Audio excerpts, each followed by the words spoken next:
안녕하십니까. 이루시면 심희석 기자입니다. 안녕하세요. 정소영 기자입니다. 이게 모든 게 연결되는 것 같아요. 이제는 뭘 이야기해도 다 오미크론으로. 저희 사회팀 생산하는 기사도 보면 오미크론인데 이제 오미크론만 가지고 쓸 수는 없으니까 오미크론 진짜 많아졌다고 시작해서 오미크론이 지금 보면 최고 정점으로 예상되는 시점이 원래는 2월 말이었거든요. 아, 네. 왜냐면 해외 사례들을 보면 한 달 정도 걸리더라고요. 급증해서 한 달 지나면 이제 그래프가 정점을 찍고 내려오기 시작하는데 네. 그래서 미국에 있는 한 연구기관에서도 2월 25일 정도가 정점일 거다. 그때 한 15만 명 찍어서 그 발표가 1월 한 20 며칠 정도에 나왔었는데 네. 그래도 우리나라가 10만 원 넘게 썼는데 지금 봐서는 2월 25일 날 15만 명 네. 충분히 가능해 보이는 시점인데 오늘 촬영 기준 날짜로 코로나19 확진자가 2월 3일 기준에서 22,907명이 나왔거든요. 그러니까 제가 봐도 10만 명 가는 거는 지금 어떻게 보면 확 늘지 않을까. 좀 또 설 연휴가 있었기 때문에 좀 걱정이 큽니다. 근데 문제는 2월 25일 날 정점을 찍고 그때부터 하락하기 시작하면 네네. 그래서 한 2달에서 석 달 정도 지나면 안정기로 보더라고요. 그래서 우리보다 한 달 정도 빨랐던 미국이 4월 말 정도면 네. 어느 정도 엔데믹이 될 수 있다라는 예측이어서 우리도 그러면 한 5월 말 예상했었는데 네. 여기서 함정이 생겼어요. 한국이 자랑해왔던 K 방역의 역습인데 이게 이제 오미크론으로 인해 가지고 그 정점을 찍고 이제 팬데믹이 엔데믹으로 가는 가장 큰 이유는 우선 우리나라는 이미 한 80%는 접종 완료를 했고 추가 네. 확진자도 이제 5, 60% 되고 백신에 의한 면역 효과는 굉장히 좋은 국가 중에 하나예요. 근데 이제 거기에 더해지는 게 뭐냐면 오미크론으로 인해 가지고 자연적으로 확진에 의해서 면역이 생기는 사람들 어느 미국 연구기관에서는 하이브리드 면역이라고 하던데 네네. 백신도 맞고 확진돼가지고 면역도 되고 그렇게 해서 면역력을 갖춘 사람들이 많아지면 집단 면역이 생기는 건데 그동안 2년 동안 대한민국이 너무 방역을 잘해오는 바람에 확진자가 예상외로 적었어요. 다른 나라에 비해서. 네. 그러니까 이미 다른 국가들은 델타 변이나 다른 변이로 확진자가 이만큼 쌓여있는 상황에서 오미크론으로 확 늘어났는데 우리는 네. 이게 없는 거예요. 시작점이 너무 낮아가지고 한 달 정도 확진자 급증으로는 좀 정점을 찍기에는 부족함이 있을 것 같다고 해가지고 3월 말 4월까지 정점이 늦어질 수도 있다라고 하는데 그러고 나면 안정기로 가겠지만 그래서 이제 또 하나 그 관점이 뭐냐면 가장 확진자가 많을 때가 언제냐면 3월 달 정도로 예상되기 때문에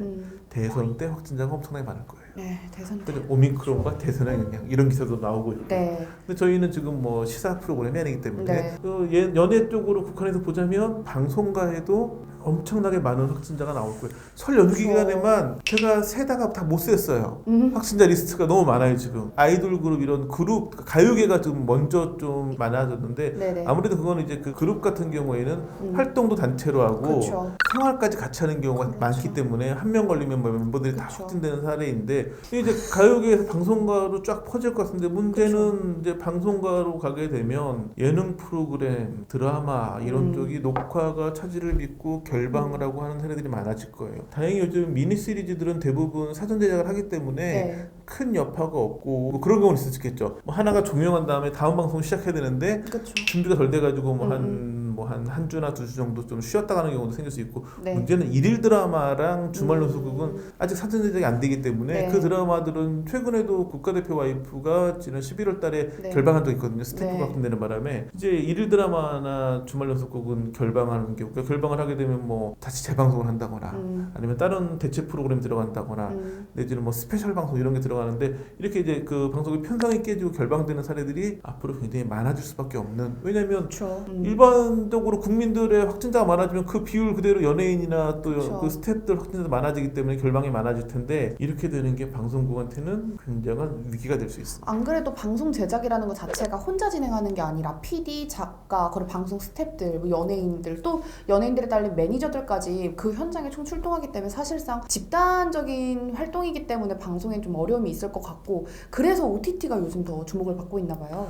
안 그래도 OTT는 많이 네. 컸죠. 사람들이 외출을 많이 못하니까 물론 저녁 때 자기가 좋아하는 프로그램을 하는 황금 시간대에는 지상파나 네. 종편이나 케이블 방송 볼지라도 하루 종일 집에 있는 경우가 많아지니까 그냥 OTT를 통해 가지고 보고 싶은 드라마를 몰아보는 경우들이 많고 이러면서 OTT 네. 가입자 굉장히 많아졌는데 그래서 사실은 지난해만 놓고 봐도 지상파 방송 중에 기억나는 드라마가 거의 없어요. 다 OTT에서 다 맞아요. 먹었어요. 화제작들은. 맞아요.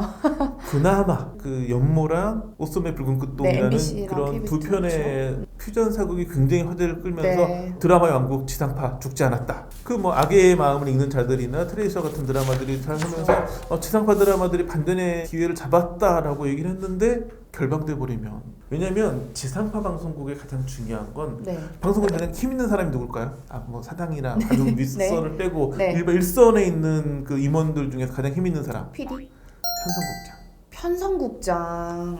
내 방송이 어디 편성되느냐에 따라 가지고 네. 황금 시간대를 받느냐 아니냐, 이게 화제작 바로 뒤에 편성이 되면 네. 그 시청률 한 절반은 이어받고 시작하거든요. 그렇죠. 편성국이 굉장히 중요하고, 이게 방송이라고 하는 건 시청자와의 약속이에요. 매주일 몇 시에는 어떤 프로그램이 한다. 그런 거에 따라 가지고 지상파를 비롯한 방송국들은 편성의 힘으로 굴러왔거든요. 네. 예전에 뭐 모래시계 같은 인기일 때는 모래시계 하는 날에는 뭐 밖에 차가 별로 안 다닌다, 정해진 시간에만 시청할 수 있기 때문에 그랬었고, 지금도 시청률 조사라고 하는 것도 다 본방을 위주로 하는 건데, 네. 문제는 OTT가 인기를 끌면서 본방을 많이 안 보는 거예요. 본방 많이 봐야 아니면 솔직히 전 잘 안 봅니다. 그렇잖아요. OTT로 넷플릭스를 많이 보죠. 볼 때 네. 편에 보거나 아니면 그 매주 한 회씩 보는 게 좀 그렇다고 아예 끝날 때까지 기다렸다가 한 번에 뭐 16회, 네. 20회 몰아보는 경우도 많고, 네. 이미 젊은 층은 그런 식으로 편성과의 약속을 벗어났기 때문에 네. 이제는 방송국의 본방 시청률이 큰 의미가 없어요. 왜냐면 시청률은 뭐 한 2, 3%밖에 안 나는데 OTT에서 엄청나게 많이 보는 그렇죠. 드라마도 있을 수 있기 때문에, 그나마 본방이 중요한 건 일일 연속극과 주말 연속극이에요. 이거는 아무래도 그냥 늘 TV를 틀어놓고 그 시간대에는 네. 그 방송을 켜놓는 그런 시청 습관이 확실한 중장년 그리고 노년층들 노년층, 때문인데, 그래서 이런 걸로 가장 확실했던 게 뭐냐면, 예전에는 대부분의 집이 8시 한 반부터 KBS 1TV 일일 드라마를 봐요. 끝나면 자연스럽게 KBS KBS 9시 뉴스를 네. 봐요. 그 전에 MBC가 드라마 한국으로 잘 나갈 때는 뉴스데스크 시청률이 되게 잘 나왔어요. 마찬가지로 8시 반에 시작하는 MBC 일일 연속극을 봐요. 또 같이 이게 시청률이 올라가는 효과를 그렇죠. 보는 거죠. 근데 네. 이제 어느 순간 KBS 1TV 일일 연속극과 9시 뉴스가 막강해지면서 다른 이제 채널들이 뉴스 시간대를 8시 막 7시 반 옮겨버렸죠. 그렇죠. 네. 그래서 일일 드라마 시간대도 다 바뀌고. 네. 그래서 그럼에도 불구하고 그런 상황에서 완벽하게 KBS 1TV에 동무되었고, 그때는 그래서 일일 연속극이나 9시 뉴스는 늘 시청률이 20%를 넘었어요. 지금도 10% 넘어요. 지상파 1, 2, 3위가 대부분 보면 9시 뉴스, KBS 1TV 일일 드라마, 2TV 일일 드라마 3개가 거의 1, 2, 3등을 독식해요. 문제는 뭐냐면, 그렇다고 할지라도 과거처럼 20% 넘는 경우는 많지 않고 10%대 초반, 중후반 뭐 이 정도 랭크가 되는데, 네네. 이런 변화는 어디서 비롯됐냐면 TV조선의 여파예요. TV조선의 여파요. 지금은 네. KBS 9시 뉴스만큼 잘 나가는 게 TV조선 9시 뉴스예요. 혹시 그것도 트로트와 연관이 있는 그렇죠. 거죠? 트롯 열풍이 불면서 미스터 트롯 인기를 끌면서 네. 그 오디션 프로그램 자체도 인기지만 그 프로그램이 인기를 끌면 뭘 매치할 수 있냐면 그 오디션 프로그램 출연자들이 나오는 예능 프로그램을 만들거나 아니면 그 오디션 프로그램에 재방송을 배치한다거나, 그러니까 9시 뉴스 앞뒤로 그 연예인이 나오는 프로그램의 본방 내지는 재방송을 계속 편성을 하는 거예요. 그러면서 이제 그 프로그램들을 좋아하시는 분들은 오디션 프로그램이나 오디션 출신들이 나오는 프로그램과 9시 뉴스를 연이어 그냥 보는 걸로 시청 습관이 또 하나 생긴 거죠. 그러면서 그 KBS에 있던 고정 시청자층 네. 가운데 일부가 옮겨가면서 20%대가 무너지고 10%대가 내려가고, TV조선은 이제 한 5% 이상에서 10% 사이에 견고한 시청률을 유지하면서 이게 양대 시청 습관이 만들어졌는데, 문제는 지금과 같은 코로나19 확진자 급증 추세에서 일일 연속극 내지는 이제 TV조선의 예능 프로그램에 본방이 많이 못 나가고 결방이 되는 경우에는 채널에 있는 시청자층이 많이 이탈할 수가 있어요. 이게 그분도 그렇지만 지금은 편성되어 있는 약속에 맞춰가지고 시청하는 게 굉장히 편하세요. 그런데 그렇게 방송을 시청하지 않는다 그랬잖아요. 네, 그렇죠. 중장년 노년층도 OTT의 세계만 빠지고 나면 사실은 OTT가 훨씬 편하죠. 편하거든요. 어쩔 수 네. 없이 편한 건 분명하기 때문에 그쪽으로 넘어가게 되면 자연스럽게 이제 방송을 안 보고 뭐 넷플릭스나 그쵸. 뭐 아니면 뭐 지상파 방송을 좋아했던 분들은 뭐 웨이브라든지 네네. 뭐 케이블 채널 좋아하시던 분들은 뭐 티빙이라든지 네네. 이런 이제 다른 OTT 채널로 옮겨가면 지상파 힘은 점점 더 빠질 수밖에 없죠. 그래서 안 그래도 코로나라고 하는 상황, 외출을 많이 안 하는 상황에서 OTT 가입자가 급증했는데, 그쵸. 만약에 이번 오미크론 대유행으로 결방이 많아질 경우에는 시청자들의 시청 습관까지 무너지고 그렇게 되면 더욱더 완벽하게 흐름이 OTT 중심으로 돌아가지 않을까. 다행스러운 건 그래도 오미크론이 기저질환이 있다거나 고위험군이 아닌 경우에는 네. 위중증률이 낮기 때문에 지금의 이런 위기가 굉장히 우려되는 상황이지만 희망찬 우려이기도 하거든요. 지금 이 위기만 극복하고 나면 드디어 우리가 마스크를 벗고 일상으로 돌아갈 수 있지 않을까라는 기대감이 커지고 있는데, 방송국 입장에서는 그게 아니라 이게 다 끝나고 끝나고 나면 편성이라고 하는 게 일종의 어떻게 보면 수레바퀴 비슷한 거여가지고 시청자들이 그 수레바퀴를 잘 돌아가고 있었는데 수레바퀴를 벗어나는 시청자들이 많아지면 그렇죠. 제가 보기엔 올 하반기 정도 되면 더 이상은 시청률 조사라는 게 무의미해지지 않을까. 이미 코로나 상황에서는 그 시청률 조사보다 화제성 조사가 더 그 주목을 받고 있는 상황인데 그런 식으로 OTT와 편성에 의한 방송이 완전히 혼재되고 나면 시청률 의미가 없어지는 상황이 될 것 같고 그런 변화를 아마 이번 오미크론 대유행이 주도하게 되지 않을까. 근데 지금 보니까 지상파에서는 2022년에 드라마 편성 계획을 늘리겠다고 발표를 했더라고요. MBC 같은 경우도 드라마 제작 편성을 좀 늘리겠다라고 해서 좀 치고 나가려는 전략인 건가 생각을 한번 했었어요. 그러니까 그런 전략을 그러니까 2021년에 완전히 암울해져가지고 네. 뭐 더 이상 지상파에서 드라마를 할 필요가 있냐. 그래서 뭐 수목 드라마를 없앤 방송국도 있고 편을 많이 줄였거든요. 네. OTT 영역에서 밀리기 때문에 또 네. 하나는 방송 수위도 OTT는 네, 훨씬 그렇죠. 수위가 높아지는데 네네. 지상파 방송국은 어느 이상은 못하는 영역이 있고 안 그래도 근데 표현 수위 이런 부분도 좀 약간 예전보다는 좀 어떻게 자유롭게 하겠다 하지만 문제는 이제 방송통신심의위원회에서 또 판단을 해야 되는 부분이 아닌가 싶어요. 네. 그게 그런 것도 있지만 네네. 그 아예 그냥 시도조차 안 하고 수위를 조절한 부분도 좀 있는데 그래서 2021년에는 굉장히 암울했다가 그 연말에 네. 몇 편 드라마가 잘 되면서 그래 한번 해보자 네. 라는 분위기로 올해 들어가지고 뭐 편성을 늘리겠다 수위도 좀 이제 높이겠다 여러 가지 또 희망 섞인 발표를 많이 했는데 네네. 글쎄 이 오미크론 때문에 어쩔지 모르고 그러니까 이제 지금 얘기는 대부분 뭐냐면 이런 이야기들은 네. 미니 시리즈를 중심으로 한 발표들이거든요. 하지만 방송국의 근간은 지금은 어쩔 수 없이 일일 드라마와 주말 연속극이에요.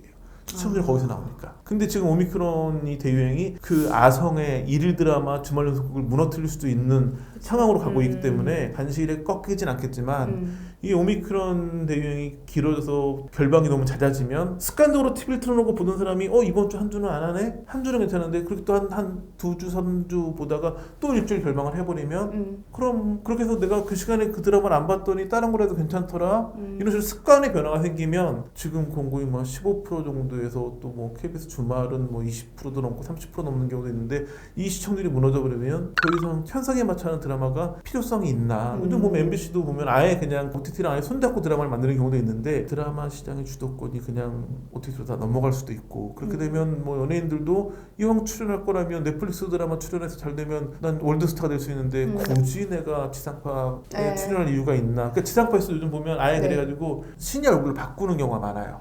특히나 또 2021년에 그런 특징이 있었거든요. 우리가 알고 있는 네. 최고의 그 시청률 보증 수표들이 출연한 드라마들이 다 망했어요.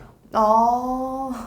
전도연, 고현정, 이영애, 송혜교, 전지현까지 네. 대표적인 시청률 보증 수표 다 나왔습니다. 실패했어요. 네. 최근에 이제 뭐 정혜인, 네. 이진욱, 네. 이동욱 이런 또 남자 시청률 보증 수표들 그래서 방송국에 그런 얘기해요. 시청률 보증 수표들이 애국가 부른다고. 그러니까 시청률 보증 수표인데 시청률이 애국가 시청률이 나와서 애국가 부르는 시청률 보증 수표 뭐 이런 말이 나올 정도로 다 망했어요. 그러니까 아예 네. 그렇게 뭐 회당 1억까지 받는 스타를 기용할 필요가 없는 거예요. 또 하나 그 지상파 프로그램에서 만든 드라마도 네. 요즘에 넷플릭스 등에 서비스하는 경우가 많거든요. 이게 뭐가 있냐면 우리나라에서는 회당 1억짜리 시청률 보증 수표도 있고 우리가 처음 보는 신예들도 있지만 네. 외국에서 보면 미안한 얘기지만 다 똑같이 처음 보는 얼굴이에요. 굳이 시청률 보증 수표를 써가지고 더 크게 망할 이유가 없는 거예요. 오히려는 좀 신선한 얼굴 써가지고 잘 되는 경우가 많이 있고 그렇기 때문에 그런 식으로 방송으로도 많이 바뀌고 있죠.